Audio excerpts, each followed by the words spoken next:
It seems to be another normal day in the city until suddenly, a traffic jam causes a commotion among the local drivers.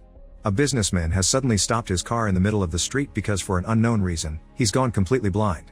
A group of people approach him to help and a man volunteers to drive him home. However, as soon as they get there and the businessman gets off, the thief drives away with the car.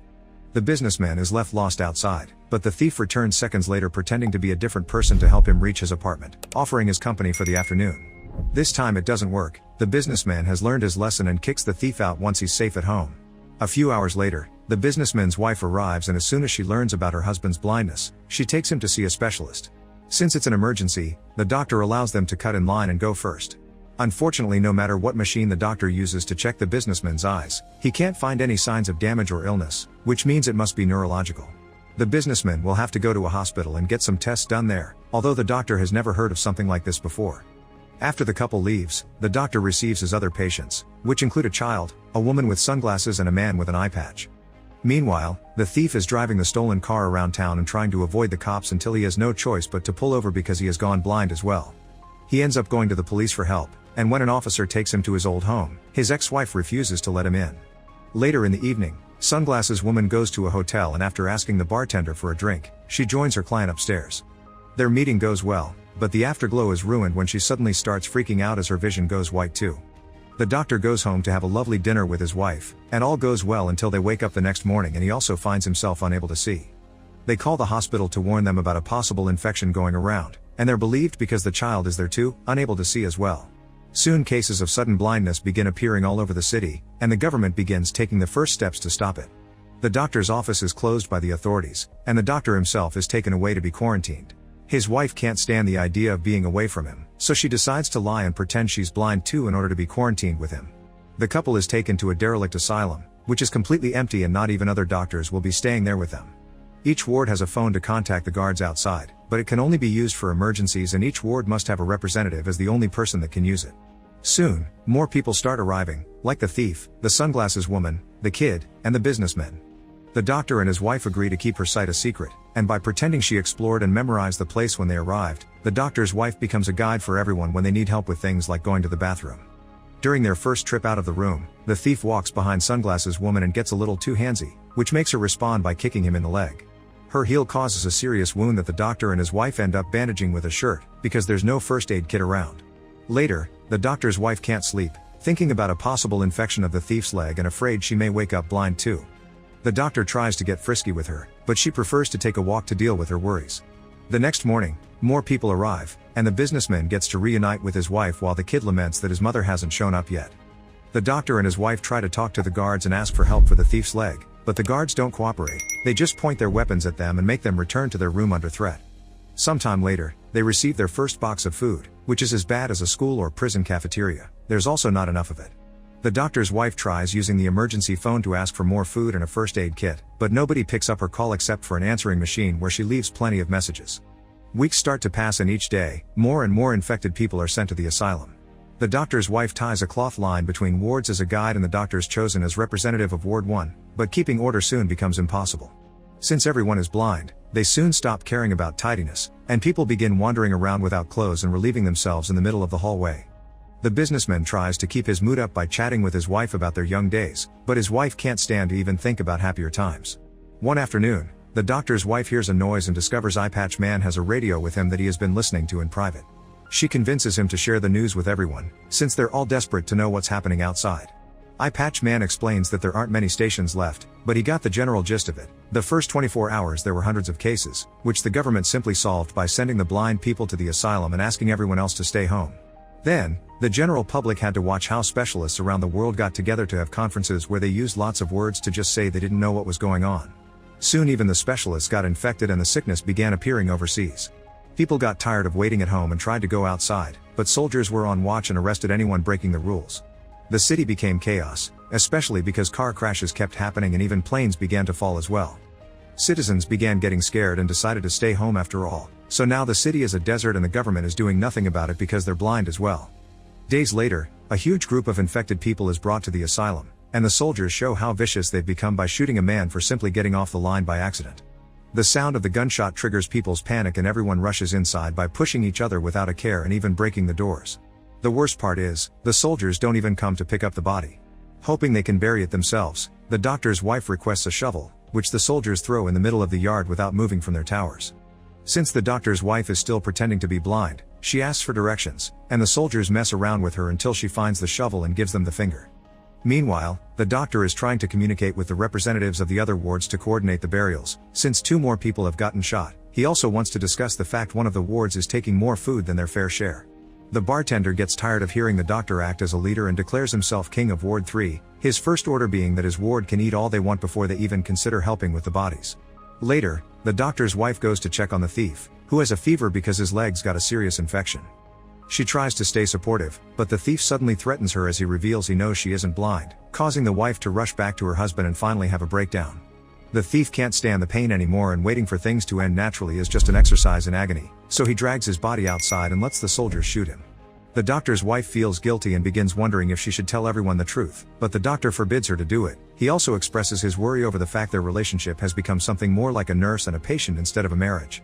Sometime later, the bartender manages to find the asylum's administrative office with the help of the accountant, a fellow Ward 3 member that has been blind since he was born, meaning he has a better grasp of how to live like this. Using the PA system, the bartender announces he'll take control of the whole asylum as its king, and the first new rule is that people will have to pay for their food. This rule isn't well received and soon there's chaos near the food storage as everyone fights to get access, so the bartender reveals his secret card. He managed to keep a handgun with him when he was brought to the asylum. With a warning shot, he sends everyone back and takes control of the food storage, announcing they'll be guarding it all day long and threatening to shoot anyone that tries to steal. Some people consider not playing along, but it's too dangerous when the enemy has a weapon. The doctor's wife begins collecting everything she can from the people in her ward, from jewelry that includes wedding rings to anything that they can find in their pockets, although she keeps a pair of scissors that she finds in a woman's bag. The kid doesn't have anything to offer, but Sunglasses Woman has become his surrogate mother and promises to pay for him. At the food storage, the accountant is using his experience to identify the quality of the objects they're brought by touching them. No matter how expensive the jewelry is though, the bartender only assigns a couple of boxes per ward and threatens anyone that dares to complain. People find themselves having to share one-person meals, and the doctor keeps to himself, not in the mood to keep his leadership kindness up when he feels like a failure. Sunglasses Woman approaches him to comfort him, reminding him there's nothing he can do against a gun, and the two of them end up getting frisky on the floor. The doctor's wife finds them while they're finishing, but instead of making a scene, she tells Sunglasses Woman that she can see, asking her to keep the secret and letting her own guilt do the rest. A week later, once everyone in the asylum has run out of things to pay with, the bartender announces that they'll take service from women in exchange for food. The doctor's wife goes outside to demand to know why new rations haven't arrived, and the soldiers explain they've given them all they have, so rationing is up to them. An argument begins around Ward 1 deciding on how to proceed, and the doctor cuts it short, pointing out it's not up to them to make the women do anything. If anyone wants to volunteer, it's up to them, but there won't be any judging or pressure from anyone else. After lots of thinking, one of the women finally volunteers, inspiring others like the doctor's wife and Sunglasses Woman to do the same. Businessman doesn't want his wife to go and tries to forbid it, but the wife reminds him she shouldn't be treated any differently and goes anyway. The accountant comes to pick the women up and takes them to the food storage room, where they have the worst night of their lives. The guys are vicious and violent, and one of them goes so far with the manhandling that he kills one of the women. In the morning, the doctor's wife asks for someone else to go and pick up the food because the women have come back with the body in their hands, ready to clean her up and give her the goodbye she deserves. Later that day, the accountant checks a different ward for more volunteers, and he even has the nerve to come to Ward 1 to congratulate them on a job well done, even if one of them didn't move much. It seems they don't know one of the women had been dead and they used her anyway, so the doctor's wife informs him of this, leaving him speechless. All this taunting finally makes the doctor's wife snap and takes the scissors with her to the storage room, where everyone is distracted by the women from Ward 2. Without hesitation, she kills the bartender with the scissors before dragging the girls with her while the accountant realizes what has happened and retrieves the gun, but none of his shots land. On her way out, the doctor's wife makes an announcement of her own. If they don't release the food, more men will die. Now it's her who will be collecting. The doctor worries this will start a war, and he's right. Ward 3 barricades the area and still doesn't release the food. Ward 1 gets ready to fight and recover what is theirs, but before they can do anything, one of the women decides to take revenge. It turns out she's kept a lighter hidden in her pocket all this time, and she uses it to sneak into Ward 3 and start a fire. The flames are quick to spread, killing many men, and before panic can take over, the doctor's wife guides them out of the building. Surprisingly, nobody gets shot because the guards aren't even in their towers anymore. The doors aren't locked either, which can only mean one thing: they're finally free.